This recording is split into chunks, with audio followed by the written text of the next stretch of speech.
Hey everyone, hello and welcome back to this channel. আশা করি সবাই ভালো আছো। তো যারা আজকের ভিডিওটা প্রথম দেখছো তাদের বলবো, আগের দিন আমি তোমাদের ক্লাস 11-এর নতুন সিলেবাসের যে গল্প আছে সেমিস্টার 2 এর দুটো গল্প, ছুটি আর তেলনাপত আবিষ্কার, তো তার মধ্যে ছুটিটা আমি পড়ানো শুরু করেছি রবীন্দ্রনাথ ঠাকুরের লেখা, যার প্রথম পার্টটা অলরেডি আমি পড়িয়ে দিয়েছি বেশ খানিকটা। যদি না দেখে থাকো প্লিজ আগে ওই ভিডিওটা দেখে আসো, তারপর আজকেরটা দেখো। আমি ক্লাস 9 to 12 বাংলা পুরোটাই পড়িয়ে ব্লগ আকারে সমস্তটা কোয়েশ্চেন আনসারও লিখিয়েছিলাম, যেহেতু তোমাদের সিলেবাস চেঞ্জ হয়েছে, নতুন সিলেবাসের আবার নতুন করে সেম প্রসিজিওর আমি পড়া শুরু করছি, সমস্তটাই পড়িয়ে বুঝিয়ে। যেহেতু তোমাদের এখন অবজেক্টিভ টাইপ প্রশ্ন, বেশি লেখানোর স্কোপ নেই, তো তাও যেটা দরকার মনে হবে আমি সবটাই কিন্তু লিখে দেবো, আর সবটাই ব্লগ আকারে। তো প্লিজ চ্যানেলটাকে লাইক শেয়ার সাবস্ক্রাইব করো আর বেল বাটনটা প্রেস করো, যাতে আমি কোনো নতুন ভিডিও দিলে তোমাদের কাছে নোটিফিকেশন যায়। আর পুরোনো ভিডিওগুলো দেখতে বারণ করব, যখনই কোনো ভিডিও দেখবে থাম্বনেল টাইটেলটা দেখে দেখো, যাতে তোমাদের ভুল করে পুরোনো সিলেবাস না পড়ে ফেলো। আর সিলেবাসটা নিজেদের মাথায় রেখো। আর এছাড়াও আমি পরে নতুন সিলেবাসের যেগুলো পড়াচ্ছি সেগুলোর আলাদা করে প্লে লিস্ট করে দেবো। তো চলো আজকে শুরু করছি। আগের দিন আমরা দেখেছি বাঘা ফটিককে পাঁজা করে তুলে নিয়ে গেল। এরপর কি হলো? ফটিককে দেখিবা মাত্র তাহার মা অগ্নিমূর্তি হইয়া কহিলেন, আবার তুই মাখনকে মেরেছিস? আগের দিন দেখেছি মাখন বাড়ি গিয়ে নালিশ করেছিল, তো সেটাই। ফটিক কহিল, না মারিনি। ফের মিথ্যা কথা বলছিস? কখনো মারিনি, মাখনকে জিজ্ঞাসা করো। মাখন প্রশ্ন করাতে মাখন আপনার পূর্ব নালিশের সমর্থন করিয়া বলিল, হ্যাঁ মেরেছে। সে অলরেডি বাড়িতে গিয়ে আগেই মাকে বলেছিল যে তাকে তার দাদা মেরেছে, সেটাকেই আবার সে আরেকবার সম্মতি জানালো। তখন আর ফটিকের সহ্য হলো না, দ্রুত গিয়ে মাখনকে এক সশব্দ চর কষাইয়া দিয়া কহিল, ফের মিথ্যে কথা? মায়ের সামনে ও আবার মারলো, তাহলে মা তো রাগ করবেই। মা মাখনের পক্ষ লইয়া ফটিককে সবেগে নাড়া দিয়া তাহার পৃষ্ঠে 2-3টা প্রবল চপেটাঘাত করিলেন। পৃষ্ঠে নাড়া দিয়ে পিঠে, আর চপেটাঘাত চর মারা, চরের আঘাত চপেটাঘাত। তো ফটিক মাকে ঠেলে দিল, অত মারছিল বলে মাকে একটু ঠেকালো। আচ্ছা, একটা কনস্ট্রাকশন চলছে, হ্যাঁ, কন্টিনিউয়াস কিছু আওয়াজ আসছে, কিছু করার নেই, একটু ইগনোর করো। মা চিৎকার করিয়া কহিলেন, তুই আমার গায়ে হাত তুলিস? এমন সময় সেই কাঁচা পাকা বাবুটি ঘরে ঢুকিয়া কহিলেন, কি হচ্ছে তোমাদের? ফটিকের মা বিস্ময়ে আনন্দে অভিভূত হইয়া কহিলেন, ও মা, এই যে দাদা, তুমি কবে এলে? বলিয়া গড় করিয়া প্রণাম করিলেন।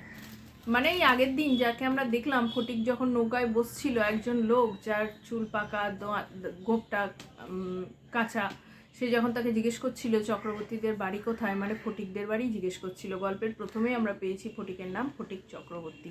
চক্রবর্তী বলতে তিনি তাদের বাড়ি জিজ্ঞেস করছিলেন। ফটিকের মাথা গরম থাকায় সে তাকে অ্যাড্রেসটা বলেনি, হোতা বলে ছেড়ে দিয়েছিল। তো আসলে সে তাদের বাড়ি আসছিল, আর ফটিকের মা তাকে দাদা বলে সম্বোধন করেছে, ইনি হচ্ছেন ফটিকদের মামা। তো সে আশায় তার মা তাকে গড় হয়ে প্রণাম করলো। পুরোনো দিনের মা ঠাকুমা বাড়িতে থাকলে দেখবে পুজোর পর তারা হাঁটু গেড়ে বসে এরকম হয়ে ঠাকুরের সামনে প্রণাম করে, এটাকে বলে গড় হয়ে প্রণাম করা। তাহলে কে বাড়িতে এসেছিল? ভদ্রলোকটির চুল কাঁচা ছিল, দাঁড়ে চুল পাকা ছিল, গোঁফ কাঁচা ছিল, এগুলো আসতে পারে। কে এসেছিল? মা এসছে, মায়ের দাদা এসেছিল, বা ফটিকের সে কে হয়? মামা হয়। এগুলো মাথায় রাখো, মাইনিউটলি। বহুদিন হইল দাদা পশ্চিমে কাজ করিতে গিয়াছিলেন। ইতিমধ্যে ফটিকের মার 2 সন্তান হইয়াছে, তাহারা অনেকটা বাড়িয়া উঠিয়াছে। তাহার স্বামীর মৃত্যু হইয়াছে, কিন্তু একবারও দাদার সাক্ষাৎ পায় নাই। এই যে দাদা, ফটিকের মামা, পশ্চিমে, এই বিহার, ঝাড়খণ্ড, গিরিডি, এই অঞ্চলটাকে বলা হতো পশ্চিম, এখানে কাজে গিয়েছিলেন। তো সেই জন্য এই যে ফটিকের বাবা মারা গেছে, তাহলে আমরা এই গল্পে এতক্ষণে জানতে পারলাম, এবং ফটিক এবং ফটিকের ভাইয়ের জন্ম হয়েছে, এইসব কিছুই তিনি দেখেননি বা জানেন না। আজ বহুকাল পরে দেশে ফিরিয়া আসিয়া বিশ্বম্ভর বাবু তাহার ভগিনীকে দেখিতে আসিয়াছেন। এতক্ষণে ভদ্রলোকের নাম আমরা জানতে পারলাম, কি? বিশ্বম্ভর বাবু। কিছুদিন খুব সমারোহে গেল, খুব যা হয়, মামা এসছে, আনন্দ আয়োজন খুব ভালোভাবে গেল। অবশেষে বিদায় লইবার 2-1 দিন পূর্বে বিশ্বম্ভর বাবু তাহার ভগিনীকে ছেলেদের পড়াশোনা ও মানসিক উন্নতি সম্বন্ধে প্রশ্ন করিলেন, যে কেমন কি চলছে, যেহেতু তাদের বাবা মারা গেছে, কিরকম পড়াশোনা চলছে, কিরকম আছে তারা, এইসব নিয়ে কথা হচ্ছিল। উত্তরে ফটিকের অবাধ্য উচ্ছৃঙ্খলতা, পাঠে অমনোযোগ এবং মাখনের সুশান্ত সুশীলতা ও বিদ্যানুরাগের বিবরণ শুনিলেন। কি শুনলেন? যে ফটিক হচ্ছে খুব উচ্ছৃঙ্খল, অবাধ্য, পড়াশোনায় তার মন নেই, আর মাখন কি? সুশান্ত সুশীল এবং বিদ্যানুরাগ, পড়াশোনায় যার অনুরাগ আছে, যে পড়াশোনা ভালোবাসে, এসব শুনলেন। তাহার ভগিনী কহিলেন, ফটিক আমার হাড় জ্বালাতন করিয়াছে, মানে খুব জ্বালায় ফটিক। শুনিয়া বিশ্বম্ভর প্রস্তাব করিলেন, তিনি ফটিককে কলকাতায় লইয়া গিয়া নিজের কাছে রাখিয়া শিক্ষা দিবেন। বিধবা এই প্রস্তাবে সহজেই সম্মত হইলেন। যে যখন শুনলেন যে একা মেয়ে আছে, বোন আছে, বোনের হাজবেন্ড মারা গেছে, তাহলে ফটিককে আমি নিয়ে যাই, কলকাতায় নিয়ে গিয়ে তাকে পড়াবো। বিধবা অর্থাৎ যে নারীর স্বামী মারা গেছে। ফটিকের মা সেটাতে রাজি হলো যে হ্যাঁ নিয়ে যাও, ওখানে গিয়ে ওকে ভালোভাবে রাখো। ফটিককে জিজ্ঞাসা করিলেন, কেমন রে ফটিক, মামার সঙ্গে কলকাতায় যাবি? ফটিক লাফাইয়া উঠিয়া বলিল, যাব। যদিও ফটিককে বিদায় করিতে তাহার মায়ের আপত্তি ছিল না, কারণ তাহার মনে সর্বদাই আশঙ্কা ছিল কোনোদিন সে মাখনকে জলে ফেলিয়া দেয় কি মাথা ফাটাইয়া কি একটা দুর্ঘটনা ঘটায়। মানে ফটিকের মা এটাতে ভয়ই পেত যে কখনো মাখনকে সে মেরেও দিতে পারে, মাথাটা ফাটিয়ে দিল, জলে ফেলে দিল খেলতে খেলতে গিয়ে, তাই জন্য ভয় পেতেন। তথাপি ফটিকের বিদায় গ্রহণের জন্য এতাদৃশ্য আগ্রহ দেখিয়া তিনি ঈষৎ ক্ষুণ্ণ হইলেন। যদিও হোক, তার মা তো, হঠাৎ করেই মাকে ছেড়ে চলে যাবে, তার মায়ের জন্য একটুও ভালোবাসা নেই, এটা কোনো মা বাবাই সহ্য করতে পারে না, স্পেশালি মারা। তাই যতই ফটিকের ওপর রাগ হোক, সে তার প্রথম সন্তান। তাই যখন এক বাক্যে বলল হ্যাঁ যাবো, আর যে মামা হলে কি হবে, জীবনে তো তাকে দেখেনি, হঠাৎ করে মাকে ছেড়ে তার সাথে যেতে রাজি হয়ে গেল, মায়ের যেন খুব একটা পছন্দ হলো না ব্যাপারটা। কবে যাবে, কখন যাবে করিয়া ফটিক তাহার মামাকে অস্থির করিয়া তুলিল।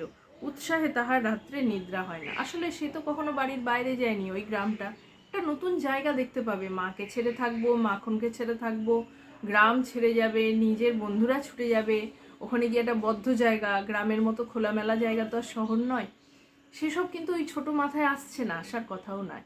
সে আনন্দে আছে একটা নতুন জায়গায় যাব। তাই সে এবার সবকিছু ভুলে মামাকে পাগল করে দিচ্ছে কবে যাবে। অবশেষে যাত্রাকালে আনন্দের ঔদার্যতা বশত তাহার ছিপ ঘুড়ি লাটায় সমস্ত মাখনকে পুত্র পৌত্রাদিক্রমে ভোগ দখল করিবার পুরা অধিকার দিয়া গেল। এবার এতটাই আনন্দ, মানে ছোট বয়সের ছোট জিনিস, ছোট ছোট জিনিস তোমাদেরও এখনো আছে, যথেষ্ট বড় হয়েছে তবু খুব বড় তো হওনি, ওর কাছে ওর জিনিস ঘুড়ি লাটা এগুলো পুত্র পৌত্রাদিক্রমে, মানে বংশ পরম্পরায়। লিখে রাখো এই মানানগুলো, আগের দিনও বলেছিলাম, প্রত্যেকটা যা যা বলছি বইয়ের পাশে ছোট ছোট করে পেন্সিল দিয়ে লিখে রাখো, কারণ বা পরে ব্লগটা দেখা হয়ে গেলে আরেকবার রিপিটে চালিয়ে জায়গাগুলো পজ করে শুনে খাতায় ওয়ার্ডগুলো লিখে, ছুটি রবীন্দ্রনাথ ঠাকুর দিয়ে পাশে ওয়ার্ডগুলো লিখবে, পুত্র পৌত্রাদিক্রমে ড্যাশ দিয়ে তার পাশে মানেটা লিখে রাখো, কারণ এগুলো আসতে পারে। এটার মানে কি বলে 3টে অপশন দিয়ে দিল, কোনটা ঠিক। মামা এসেছিলেন, মামার নাম কি, যিনি এসেছিলেন তিনি সম্পর্কে ফটিকের কে হন, এই ধরনের প্রশ্ন আসবে, তো এগুলো লিখে রাখো। ভোগ দখল মানে তাকে একেবারের জন্য ওটা দিয়ে দিল। কলিকাতায় মামার বাড়ি পৌঁছিয়া প্রথমত মামির সঙ্গে আলাপ হইল, মানে পরিচয় হলো। মামি এই অনাবশ্যক পরিবার বৃদ্ধিতে মনে মনে যে বিশেষ সন্তুষ্ট হইয়াছিলেন তাহা বলিতে পারি না। স্বাভাবিক, বাড়ি থেকে বাইরে থেকে কেউ এলে বাড়ির লোক সেটা পছন্দ করে না, মামিও পছন্দ করল না। তাহার নিজের 3টি ছেলে লইয়া তিনি নিজের নিয়মে ঘরকন্যা পাতিয়া বসিয়া আছেন। ইহার মধ্যে সহসা একটি 13 বৎসরের অপরিচিত অশিক্ষিত পাড়াগাঁয়ে ছেলে ছাড়িয়া দিলে কিরূপ একটা বিপ্লবের সম্ভাবনা উপস্থিত হয়। এতক্ষণ আমরা ফটিকের বয়স জানতে পারলাম, ফটিক কিন্তু নিতান্ত বাচ্চা না, তার বয়স 13 বছর। আর মামি কলকাতায় তার নিজের 3টে ছেলে, মানে মামার নিজের 3টে ছেলে আছে, তারা শহুরে আদব কায়দার মানুষ। ফটিক গ্রাম থেকে যাওয়া একটা অশিক্ষিতই বলতে গেলে তাদের কাছে তখনকার দিন হিসাবে, তো তার সে কীরকম হবে, কীরকম উদ্দীপনা হবে, স্বাভাবিক। ফটিকের মা দুটো সামলাতে পারছে না, ওখানে ফটিক নিয়ে 4 জন, সেই মহিলাই বা একা কীভাবে সামলান। তো তিনি আর সম্ভবত তার একটা মানে নিজেরও কেউ নয়, ফটিকের দাদার নিজের বোনের ছেলে, ওর তো কি বলবো হাজব্যান্ডের বোনের ছেলে, সেটা একটু দুঃসম্পর্কই হলো, তো সেটা নিয়ে মনে মনে খুব একটা খুশি হলেন না। বিশ্বম্ভরের এত বয়স হইল তবু কিছুমাত্র যদি কাণ্ডজ্ঞান আছে, মানে হঠাৎ করে একটা গেল বোনের ছেলেকে নিয়ে চলে এলো, আগামাথা ভাবলো না, নিজের 3টে ছেলে আছে, তার বউ কি ভাববে, কিছুই সে ভাবলো না। বিশেষত 13-14 বৎসরের ছেলের মতো পৃথিবীতে এমন বালাই আর নাই, সত্যি কথা। কেন? কারণ তোমাদের এই বয়সটা, এরা না বলবে 13-14 তো নয়, ওই 16, একই ব্যাপার।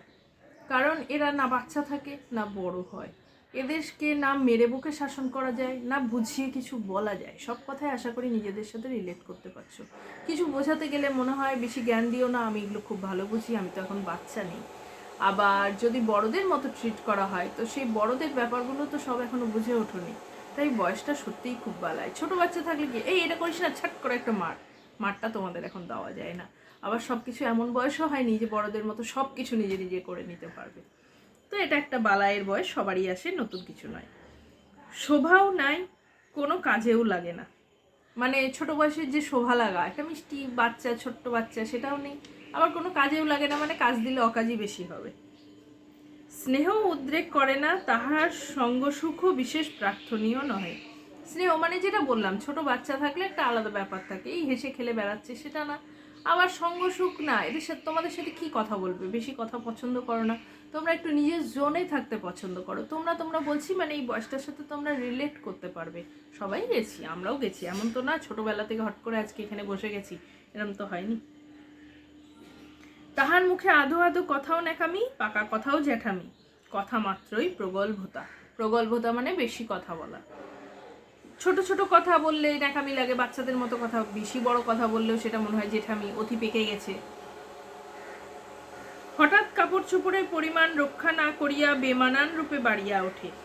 একটা হঠাৎ করে, বিশেষ করে ছেলেদের এই অ্যাডোলেসেন্স পিরিয়ড যেটাতে তোমরা এখন আছো, একটা হঠাৎ করে মনে হয় বড় হয়ে গেল, জামা কাপড় মনে হচ্ছে প্রত্যেক দিনের জামা কাপড় প্রত্যেক দিন ছোট হয়ে যাচ্ছে, এরকম একটা ব্যাপার। লোকে সেটা তাহার একটা কুশ্রী স্পর্ধা স্বরূপ জ্ঞান করে, মানে একটা বিখাপ্পা ব্যাপার, ভালো লাগে না ঠিক। তাহার শৈশবের লালিত্য এবং কণ্ঠস্বরের মিষ্টতা সহসা চলিয়া যায়। লোকে সেজন্য তাহাকে মনে মনে অপরাধ না দিয়া থাকিতে পারি না। এটা সবটাই কিন্তু একটা ছেলেদের ওপর বলা হয়েছে, হ্যাঁ, মেয়েদের ওপর নয়, কারণ ফটিক ছেলেদের অ্যাডোলেসেন্সটা মেয়েদের তুলনায় কিন্তু খুব বাজে, খুব কর্কশ। মেয়েদেরটা খুব মিষ্টিভাবে আসে, ছেলেদেরটা খুব খুশভাবে আসে। এই সময় ছেলেরা দেখতে খুব বাজে হয়, বেশিরভাগ তাদের গলার স্বর চেঞ্জ হয়, বাবার মতো হয়, কিন্তু এই মাঝখানে ট্রানজ্যাকশনটা খ্যাটখ্যাটে হয়, মুখে এক গাদা ব্রণও বেরোয়, দেখতেও একটা কীরকম লম্বা তাল ঝিঙে চেহারা হয়ে যায়। আমি বলছি সবার না, কিন্তু 95% এটাই হয়। তো এই জায়গাটা না খুব বেমানান সবার চোখে, মানসিকতায় বলো, কথাবার্তায় বলো, চেহারায় বলো, সব দিক দিয়ে।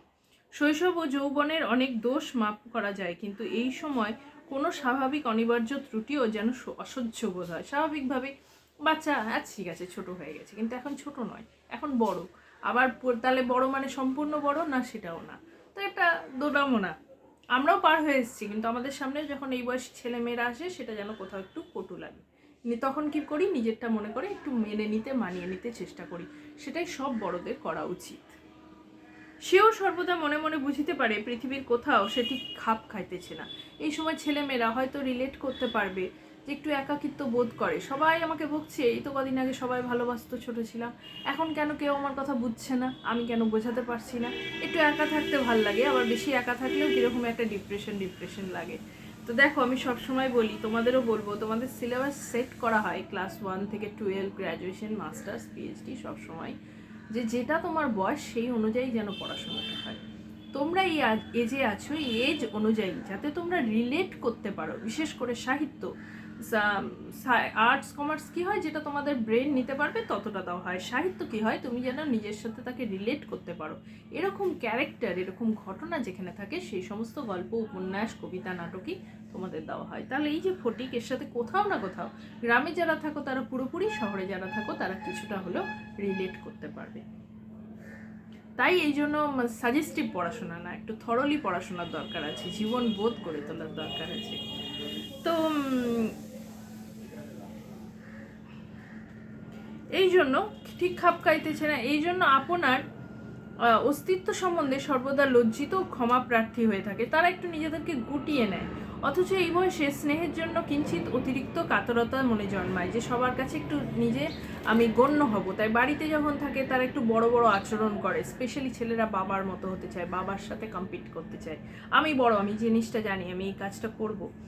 সবার একটা সবার একটা অ্যাকনলেজমেন্ট তাদের দরকার হয়, যে সবাই তাদেরকে মানছে।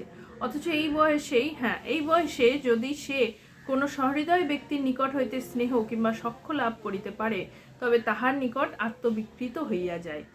মানে কেউ যদি তাকে একটু ভালো বলে, মানে তার জন্য সে জীবনও দিতে পারে, এরকম হয়ে যায়। তাই এই বয়সটাই বোধহয় আমাদের একটু ইনফ্যাচুয়েশন যাকে বলি, মানে খুব বেশি রিলেশনশিপে আমরা যাই, যাকে আমরা প্রেম বলি, সেটা না, কেউ একটু ভালোবাসছে তার জন্য জীবনটাই দিয়ে দিলাম। পরবর্তী সময় হয়তো সেটা টেকে বা টেকে না, এটা হয়, যেগুলো হয় আমি সবই বলছি তাই জন্য।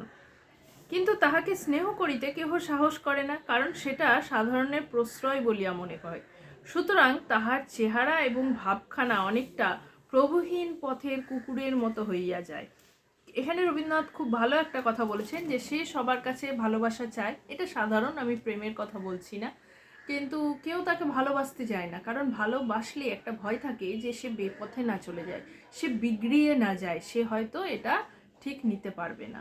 তাই কেমন হয় যে বাড়ির কুকুরগুলো বা রাস্তার কুকুর থাকে, যারা অনেকের আশ্রয় চায়, রাস্তার কুকুর, কিন্তু কেউ তাকে সেভাবে বাড়িতে গ্রহণ করে না। এই অবস্থার সাথে ছেলেদের এই পর্যায়টাকে রবীন্দ্রনাথ তুলনা করেছে। তো চলো আজকে এত দূরই থাকছে, নেক্সট ভিডিওতে আমি এই পরের পার্টটা পড়াবো। শেষ আশা করি